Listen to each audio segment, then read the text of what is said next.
Hello YouTube, Ian here from Cool Ice Child Skids and Power Splice, but I've got something a bit different here. As some might have seen, I've been exploring the world of gel blaster guns, which are the toy replica guns that fire like the water-filled Orbeez. So I've been doing some upgrades to mine. Currently I've got a GSL V2 metal gearbox in it, with the plan obviously then to do more modifications. Now this is another mod.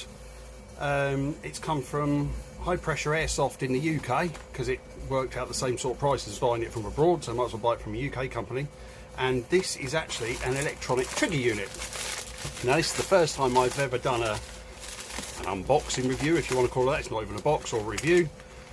Perhaps I might do a few more bits, and I might maybe document a few more bits of this gel blaster stuff, because like perhaps many others, I'm kind of learning as I go along. Obviously I'm reading various things on the forum, I'm picking up some good information there from Doc Bob and Masada Gel Blaster Tech, I think it is. They're obviously on the Discord and stuff.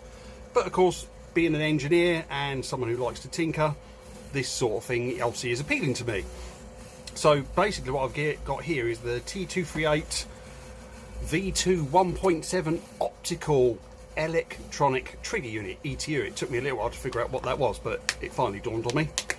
Now basically what this is going to do, it's going to replace the mechanical setup in the GSL gearbox, and instead of having mechanical interactions with obviously a switch in this case, or the likes of movable contacts, it's going to have optical sensors. This one is obviously purely optical, so it's got an optical sensor that senses the, I think they call it the sector gear. I may have got that wrong, but obviously as it rotates and the teeth come back round, it obviously breaks the beam. It's a split PCB design, as you probably, some of you will have seen if you've been doing your homework on these units like I did. Oh, there's something coming out the side already. Oh, a patch! Oh, oh, it's Velcroed. Oh, that's quite handy. I can stick it on my jacket.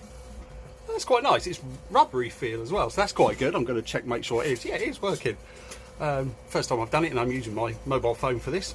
Oh yeah, that's quite nice. Right, let's put that there. Okay, so we've got the instruction unit, or the instruction manual, should I say? And that's great. Oh, okay, that's the Chinese one. No, I can't read that. I pride myself in doing many things, but nah, I can't do that. So, oh, there we go. Then we get into the English one. That's fine. Oh, tell a lie. It's Chinese on one side and what looks to be English on the other. That's handy. I've already done my homework, so I kind of know roughly where each wire is going to go, so it's going to be quite nice. Oh, and there's a little unit. Blimey, it's smaller than I thought actually. Let me see if I can bring that in. Yep, where's my camera? There's my camera. When you look at it on the internet, you can't get a good basis of size really, but also they give you the connectors in the middle by the looks of things. They obviously look like the Tamiya, yet they're the Tamiya style connectors and the crimp connectors. I won't be using those. With the modelling and stuff like that, I've got XT30s on the blaster as well, for example, so I've just sold an XT30 in there. Then obviously you've got the little stick-on patches for the selector plate on the side, obviously then to break the beam. I think obviously it detects light and dark, so you've got the stickers for that. I've read that on other reviews. Obviously where that goes is quite important as well, so of course then when you go from safe, semi to full auto, it obviously switches correctly. And then obviously then we've got the main module here. Now if I obviously be very careful, I don't want to break it before I've done anything with it. Okay, yeah, so you've got all the wires coming out of it, which is quite good. Okay, so yeah, that's interesting. Yeah, see, I'd seen all this, but of course when you see things like this close up, you get a better understanding of what's going on. So we've got obviously the positive going in from the battery, and obviously then there's the so then you've got the negative. So you've got the positive and negative going in from the battery, so the XT30 will go, in my instance, on the end of that. Then you've got the negative and the positive motor crimp connectors here, so that's good. And then obviously the two smaller wires are then, yeah, they're obviously then for the gel blasters, so you can obviously put power when you either pull the trigger, and also then when you load a magazine. I'm led to believe I think it detects obviously the resistance of the motor, I'm guessing, and then obviously turns the magazine motor on for 5 seconds to do the gel ball priming within the magazine, so they're ready to go when the first pull. Which, with my GSL gearbox upgrade recently, I'd removed that feature. There was obviously a priming handle or switch on top of the blaster that you'd obviously pull back and before you started to use it, and that would obviously start the magazine gel ball feeder motor from going. So it would obviously prime the mag, so ready to go on the first trigger pull.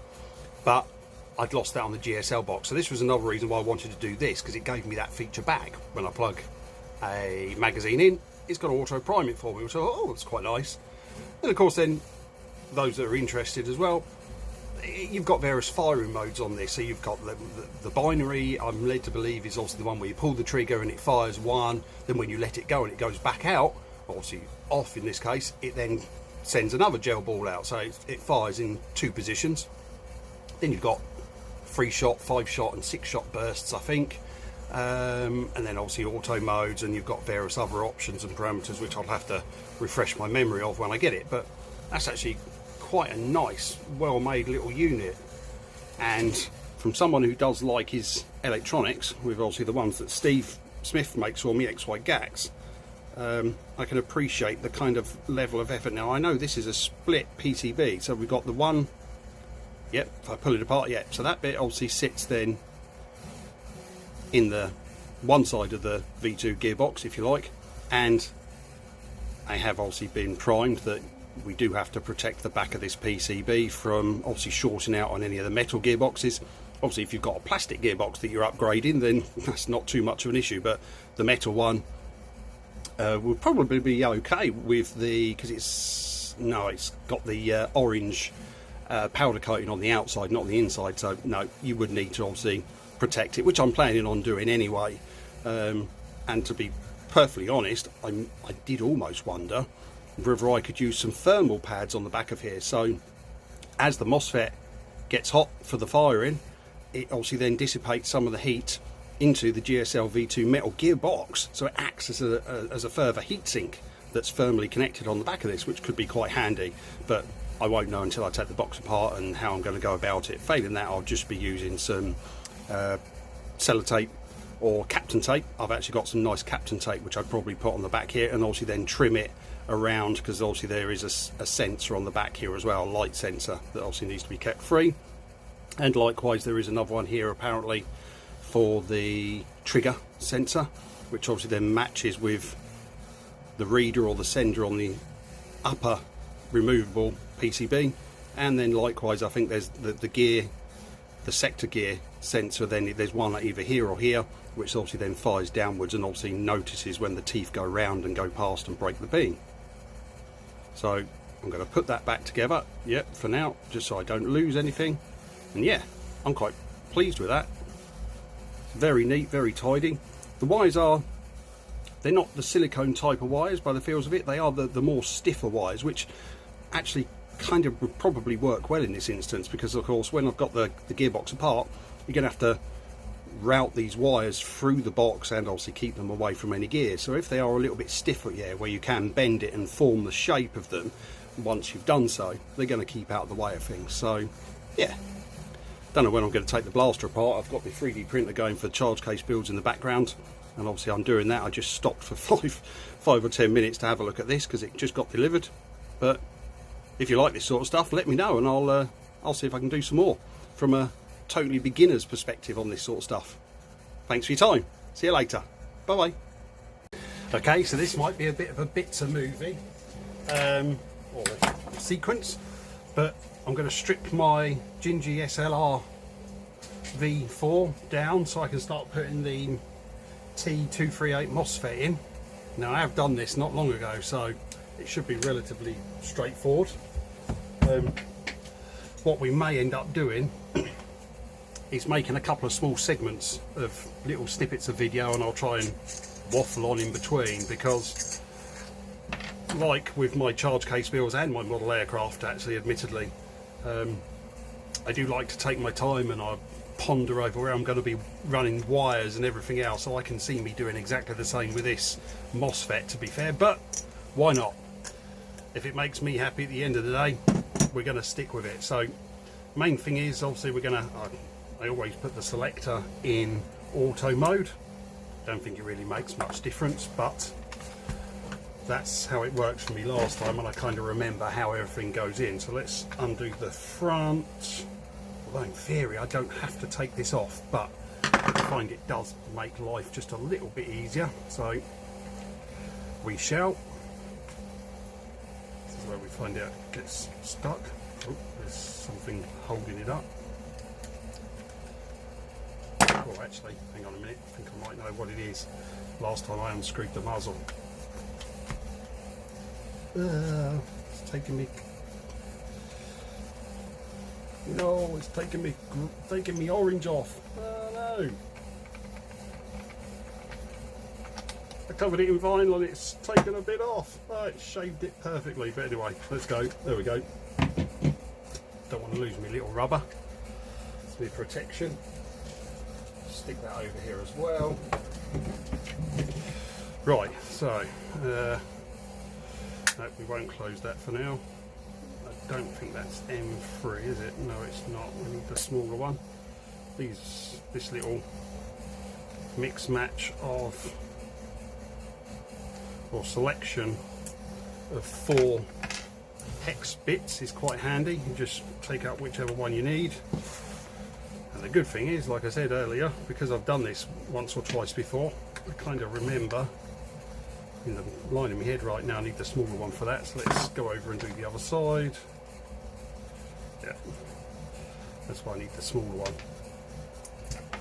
Need the smaller one. Let's do this. Good. I don't want to turn it back, I want to leave it where it is, just makes life easier. Now we also nearly forgot, this one's obviously got the little spring retention. Do you want hot chocolate? Yes please. Yeah. That's the wife in the background. She's not doing very well at the moment with her voice because she's got a cold. And as per normal, she's sharing it with me, so I'm bound to get man flu. Right, so let's take out the other side as well. We'll put that in there. We can definitely take that one off as well. There we go. Everything does come off so much easier when you've done it once or twice before. Right, now I needed the ball link one. I've got a ball link one. For the M3, I've got a ball-ended screwdriver here, so I can get to it at a slight angle, so I don't have to rub against the side of the receiver, I think it is. So I can take that off, which is really good. I can pull that out. To try and make my life easier, I do kind of put the screws in where they normally would go. Right, now, right, that's the other bit. It's a little bit more of a faff. I need one of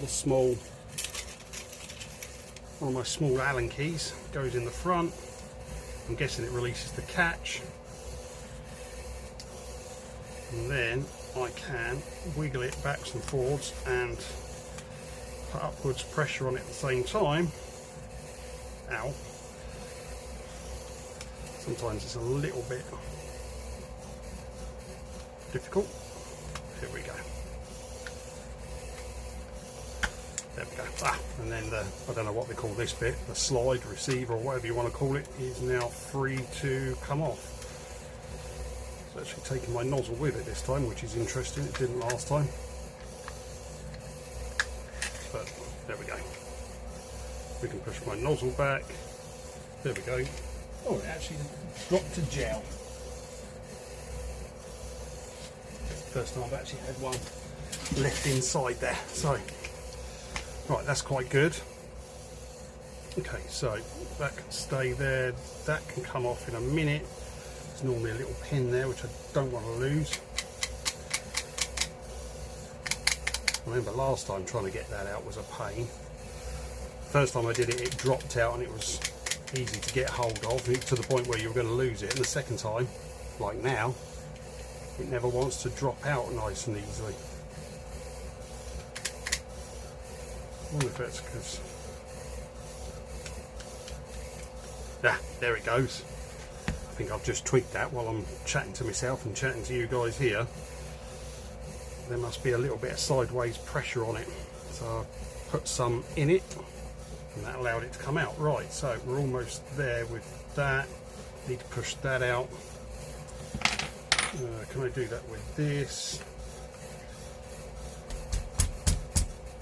Nope. No, it seems to come out better one way, easier than the other. Not that one. Last time I think I did it on my lap. There she comes. Don't know what they call that pin, but it goes through and locks it in. I've got the other one here as well, which I think is better with a little bit of a technical tap.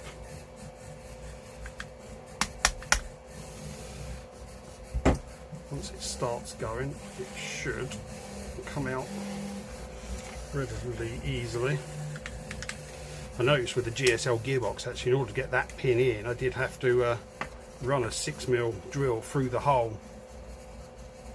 Right, so now with that there, that should be able to come forward. Oh, it was still under pressure. That was surprising.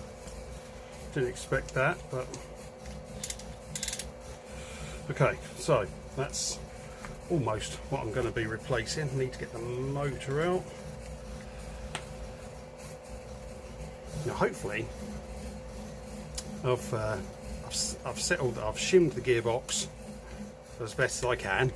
That was a mission in itself. That took me a good 4 or 5 hours of in and out, backwards and forwards, because every time I closed the gearbox up, obviously it would tighten itself up, and yeah, you'd then obviously have to take it back out and take another shim or two out. But in the end I managed to do it, and it sounded really nice in operation as it was now, so hopefully when this goes back together after this little upgrade, it's still going to sound equally as good, but we'll soon find out. To pull them off of there. Now I'm getting a bit old to my eyesight, so we're going to use some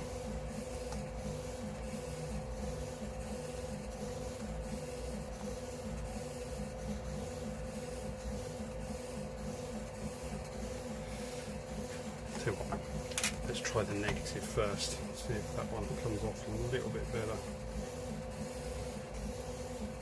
Either appear to come off really easy. Oh yeah, they either appear to come off really easy, or they're a pain in the backside just to, once they get going though, it's quite good. It's always one of those jobs where you end up potentially stabbing yourself with a screwdriver. Aha! And there we go, there's the motor come out, and obviously that refreshes my memory that it is a long one for when I want to do an upgrade on that. Now we'll take the grip off. It's actually coming apart a lot easier now this time around than what it was last time. I am probably going to make another modification on this time around. Oh, here comes the wife. While I'm video filming. Oh, sorry. That's all right. Up you. Oh. She gets all embarrassed with a husky voice. Right, so anyway, I'm going to take the hand grip off. Now the modification I made last time was to obviously get the main power wires out from the receiver through the buffer tube. I'd seen some people obviously where they'd cut a slot or cut a section out of the threaded insert in the receiver, and then now I'm guessing in the buffer tube as well. Now I didn't do that. I actually managed to, and I'll show you if I can in a bit once I've got this off. I've done one of the screws.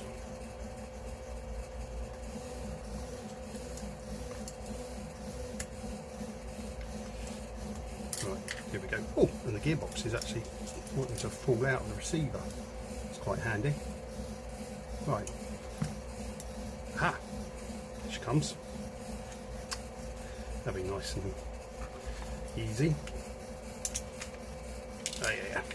Right, what I did last time, you can probably just about see it. You can see where I ground away with a Dremel in these corners and on this side as well. So basically, let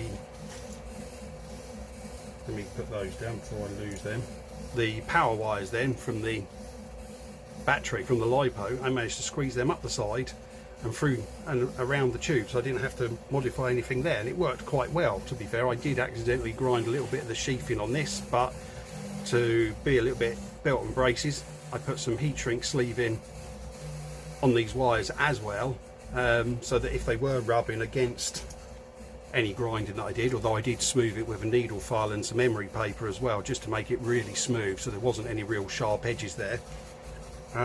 It wasn't going to cut through the wire so easily, and touch wood, it worked. But of course, I've only used it in this guise for a couple of weeks at the most before now it's coming apart again to do another modification. So right, so now effectively now I do have it. I think I am probably going to do what I've seen. I'm going to take some of the screw threads, a couple of millimeters off this maybe, I'm not sure, so it can get the wires across from there with the buffer tube.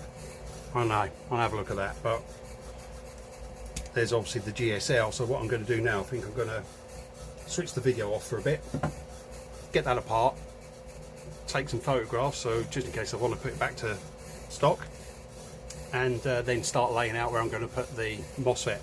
So I'll be back. Okay, so I'm back again for another little instalment. With the GSL gearbox, obviously on the side where I've got to mount the MOSFET to, I'd seen it already on some other videos, but I think more with plastic ones. I had to remove, it had one of these obviously spigot standoff bits, which was obviously tapped for one of the screws. I had to obviously take away this one, because obviously there's a hole in the PCB for this one to fit on, and obviously then the mounting screw. But then this one, it was directly under the PCB, so that's no good. That had to go, so I've done that. In doing so then I noticed as well, this section here was interfering with the PCB, and there was probably the 1/2 millimeter on the PCB, well, 1/4 millimeter on the PCB I could have filed off, but I didn't want to do that. So with the Dremel cut-off disc, I've then obviously then sanded this down about well, not even 1/2 mil actually, perhaps a little bit less than that, and obviously it's taken the orange off and gone down. So now the MOSFET then obviously fits in there quite nicely.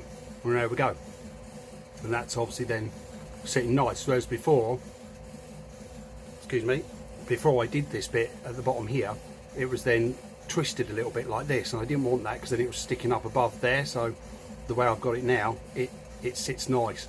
So once I get the screw in there, and obviously then I've protected the back of the MOSFET PCB so it doesn't short out against the metal gearbox shell, that'll be quite nice.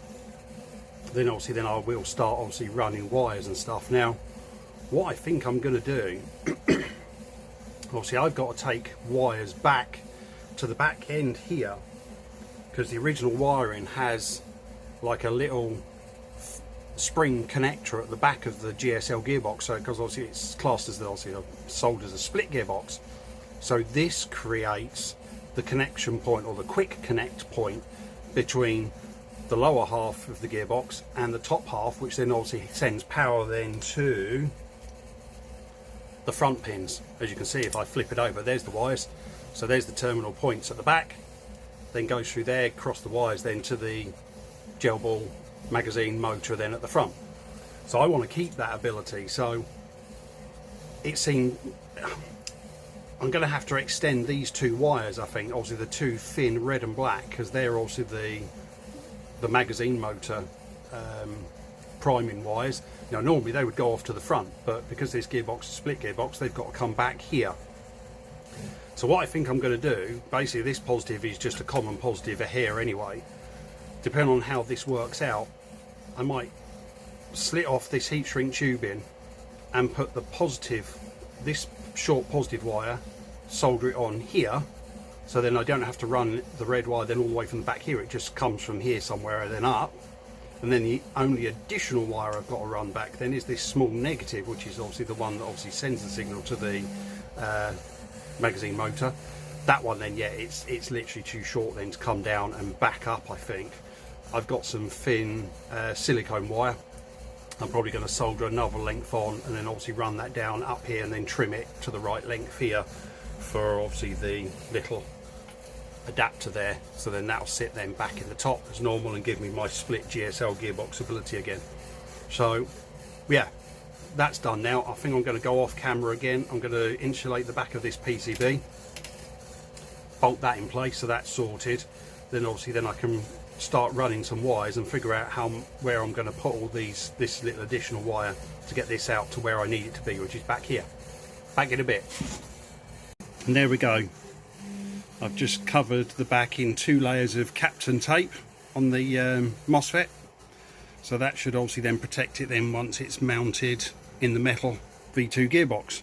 Obviously then I've used the scalpel then to do the various cutouts, so now to obviously start mounting it. Back in a bit. Okay, we're back. Now there's been quite a big gap actually between the last section of video and this one. Basically the long story short is the wires that they give you with this ETU is, okay, it's very good. They're 16 gauge wires, but they're very stiff, which isn't a problem in itself. However, the GSL gearbox doesn't particularly lend itself well to those wires for 2 reasons. One, the channel where the wires goes in is a bit tight for one, so on a couple of occasions, and it was only the negative so I wasn't too worried, it did cut through the sleeving, the sheathing of obviously the wire and stuff. And obviously where the wire is so stiff anyway, it's not flexible, it's not silicon flexible, so it marks very, very easily. You know, I was using a pair of tweezers and some needle nose pliers to gently hold the wire while I'm bending it in various directions, and that was also marking it, so that wasn't very good. The other thing as well, because this Gel Blaster gearbox hasn't got the fixed magazine contacts at the front of it, so you had 2 wires then go, the 2 skinny wires going forward and the rest going back. I've had to have all the wires then coming back and around to obviously this point here, which then obviously mates with the 2-piece gearbox at the top. So obviously the piston assembly and the spring assembly then obviously sits at the top and is obviously easily removable for maintenance and obviously messing around.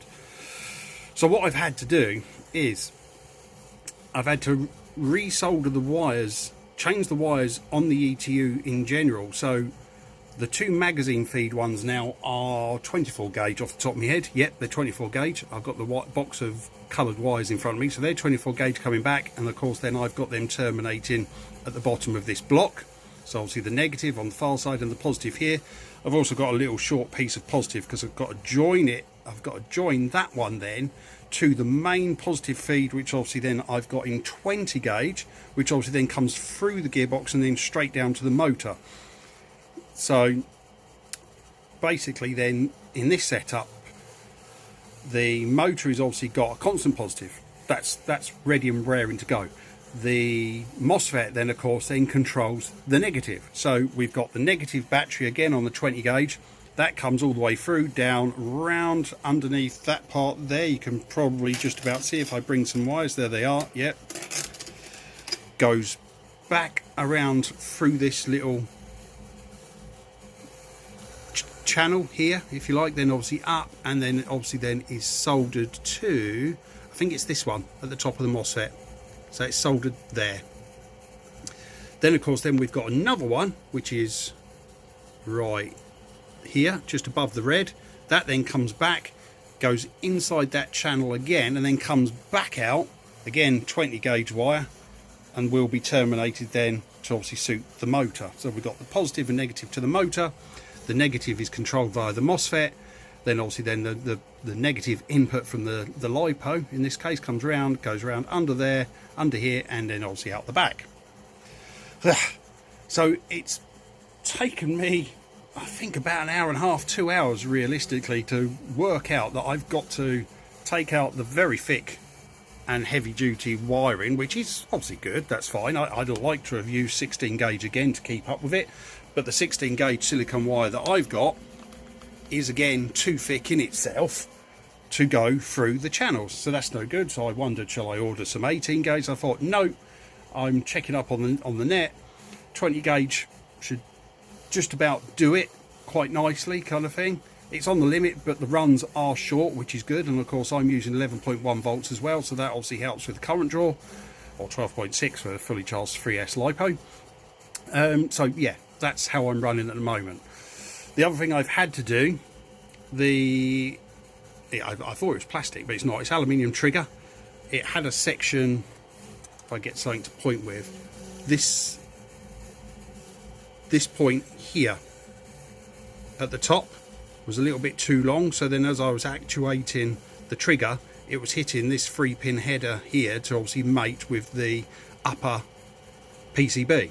So I've had to just get the file and file the top of that down, and of course then it now does it. I'm not going to try and do it because the trigger will probably fly out at me with a spring. So at the moment I've put all the gears back in. I need to obviously protect the backside of this PCB with some Captain tape, and then obviously cut around it so I can put that in place.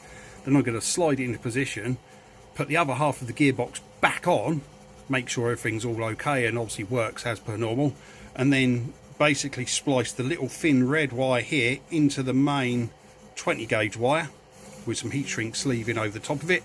That way then the LiPo comes in, feeds the mag prime, goes down then to the motor as well at the same time. Obviously then has a thin wire as well then to give positive on the small 24 gauge wire again to the ETU at the front, because obviously it doesn't need a lot of current on that particular wire.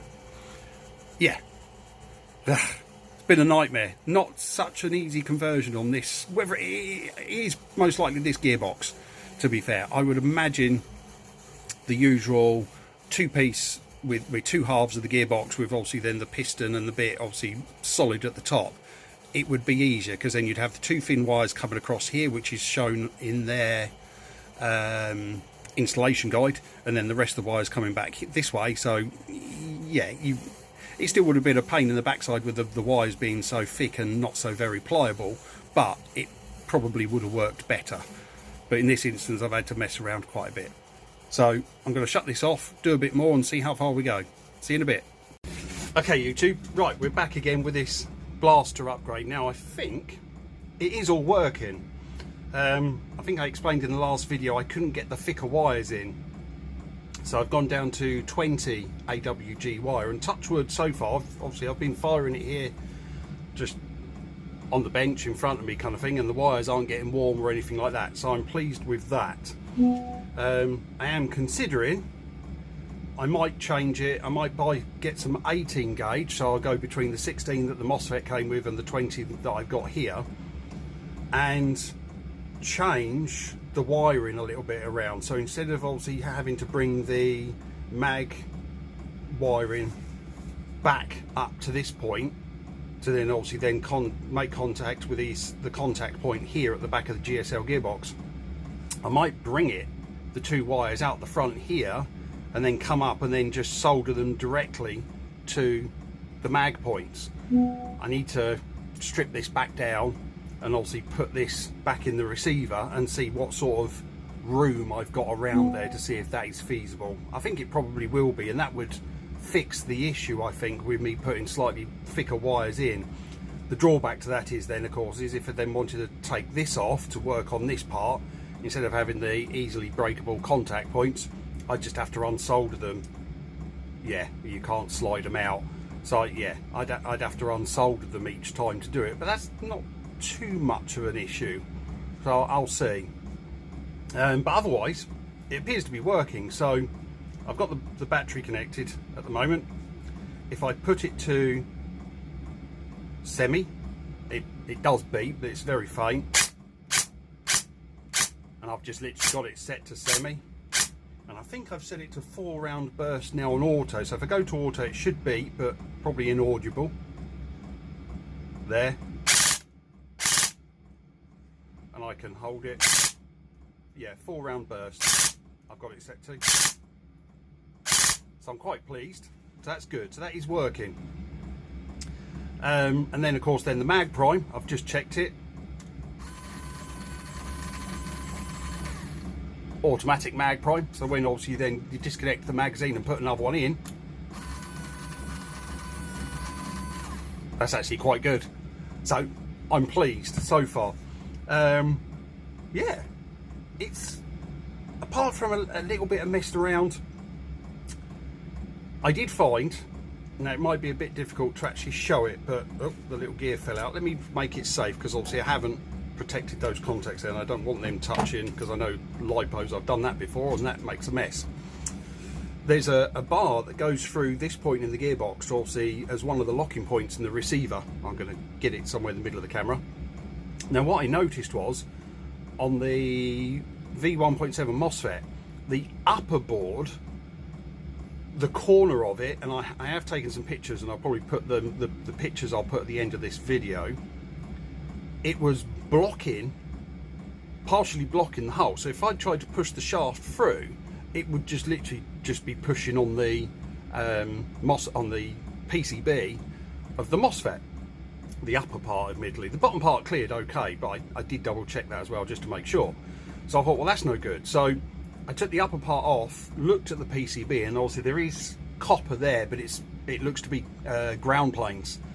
So using a bit of emery paper, I've chamfered the very corner of the little piece of the upper PCB for the optical part, and that then now clears the hole. If I look through, it's very difficult, but if I now look through the hole, I can't see the PCB in the way. So effectively then my shaft, and I think I can mimic it with a 3mm. Have I got a 3mm shaft?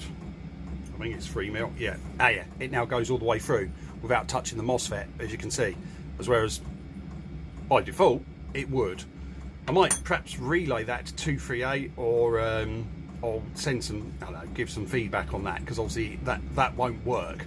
And I'm assuming the hole positions on the V2 gearboxes, they've got to be the same, whereas the V2 gearbox isn't going to fit the V2 receivers.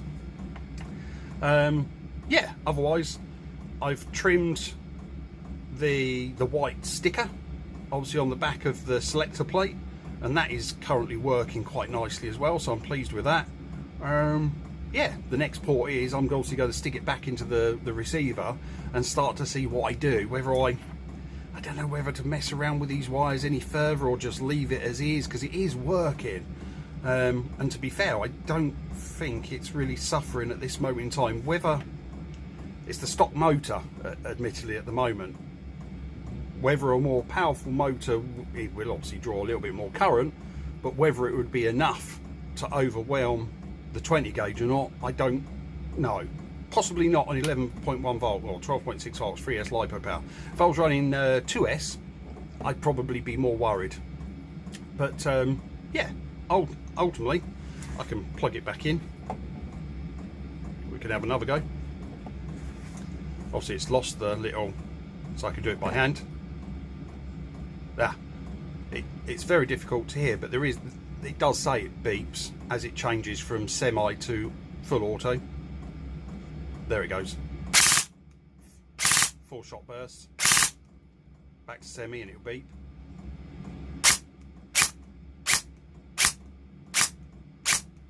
Yeah. And then obviously the mag prime, make sure it's the right way. That's currently set the default timing, which I don't know what it is, but you can set it. I have to use my magnifying glass. Or auto load time, adjustable from 3 to 0 seconds with 7 parameters. 7 is off, so yeah, it might be set, that might be at the standard 3 seconds, but yeah, overall it's working, so I'm pleased. Thanks for watching, see you soon, bye. YouTube. Oh, please excuse the voice. The wife's had a cold, well, still got a cold, and she's suffering. I'm now suffering with it as well, so my voice is very croaky, but I'm going to keep this quick and simple. Basically I got the gearbox apart again, as you can see. This time around though, I've changed the wires again, so we've now got 18 gauge for the main power, with obviously the positive and the negative to the motor, and also then 18 gauge to the MOSFET switch as well at the same time. Now I did have to make a compromise here. The positive, the little red wire there, which obviously then feeds the 3S or LiPo voltage to the electronic trigger unit. Originally that was, I think that was about 20 gauge or something, or previously I think I was using 20 gauge or something like that, or 22 gauge. In order to make this all fit with the wires in this gearbox, I've now put, where is it? Oh, there. I've now used 28 gauge for that little red wire. Now that should be good for at least an amp, just over an amp to be fair, and it's quite short as well because it only comes up to here, which I think should be enough, more than enough for the ETU, because obviously that doesn't need a lot of power to operate. The main power here is of course then the MOSFET negative wires then that are obviously then being switched on and off to switch the voltage back on and off to the motor. The other one I nearly changed but didn't. I left that one as the, I think it is 22 gauge wire, I think off the top of my head, is the trigger switch as well, which is the negative at the top here. I managed to leave that at the slightly thicker wire because I thought that's another one that might be getting a little bit more power going through it, if you like. So I've left that as is. I've just reduced the size of the positive feed to the ETU because obviously that's obviously going to be a small voltage going in, or a small current draw off that. So I'm just in the process now of obviously, yeah, again, gearbox is apart again. So I'm just about to put all the gears back in, then obviously seal the two halves up and make sure it obviously all spins correctly as well and freely again as normal, and then give it a go. But yeah, this will be, instead of 20 gauge, the 18 gauge. It's not quite the 16 that the ETU came with, but I feel a little bit better with 18 gauge just going to the motor. I think then that I can definitely then upgrade the motor without issues on that kind of thing, so I'll be pleased with that. Because looking at the wire that came with the 16 gauge, yeah, it's in theory a bigger gauge, but the wires inside are thicker strands. I don't know the diameter of them, but you can see it. They're thicker strands, whereas this silicone wire is, where it's, to make it more pliable, it's got a lot more thinner strands in, which is what we want, because obviously the more strands you've got, the more current capability you've got, because the electric flows around the outside of the copper, not through it. So more strands equals more surface area equals more current capability. So I'm hoping this is going to be the way, and then I'm not going to have to take it apart again. And I've managed to keep the quick release working at the back here with any luck, so hopefully it's all go. But I'll get it back together and then I'll come back and tell you all. Speak to you in a bit. Bye. Hello YouTube. Ian here again. Obviously I've got this gel blaster all wrapped up again now. Sorry about my voice, it's still croaking, probably will be for the next day or two. So I've got the T238 ETU fitted. It's the V1.7, so it's still the optical one. As in the previous video, obviously, and from videos that are tagged before that, because obviously this will be part of loads of little short videos. I was obviously struggling with the wiring, but I think I've got it this time. Excuse me. So obviously that little red wire, I've obviously reduced the wire that powers the ETU, and that appears to be working all okay, to be fair. So that's good. That's allowed me to go to 18 gauge silicone wire for the rest of it, and touch wood, it's all working. So as you can tell, I've put the SLR V2 all back together, and it's all gone together well. It's all working correctly, so I've obviously safe, semi, and I've just changed that to binary. I think you can see me in that. Yep. And then obviously I've still got the semi 4-shot burst. The other thing I just did as well, I got the instructions for the T238 MOSFET. I've changed the mag priming. I think it was on the highest setting at 3 seconds. I think it is the option. Seemed a bit too long, that one, so I've reduced it down. So when I put the mag in, if I bring it up, you might be able to see it going. There we go. So now it's primed, and obviously we're ready to go. I can open my door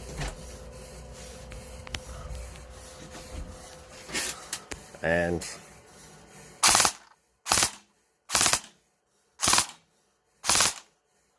put it back to semi. Let's try binary.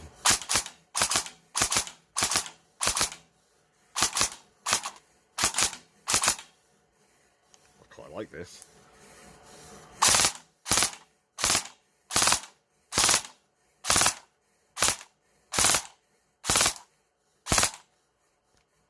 Wow. Yeah, that's pretty good. So let me close the door quick. So there we go. Obviously, I hope you've enjoyed these little short snippets of video and seen the problems I went through, and maybe it might benefit you. The next part is I am going to also put a better spring in it, try and create a better seal in the cylinder and the cylinder head. So that should also take up the FPS, although I have no clue what it's doing because I haven't got a chronograph. I quite like T238's a tracer with the chronograph built in. That looks quite good, so might start saving for that, but we'll see what happens. Speak to you later. Bye.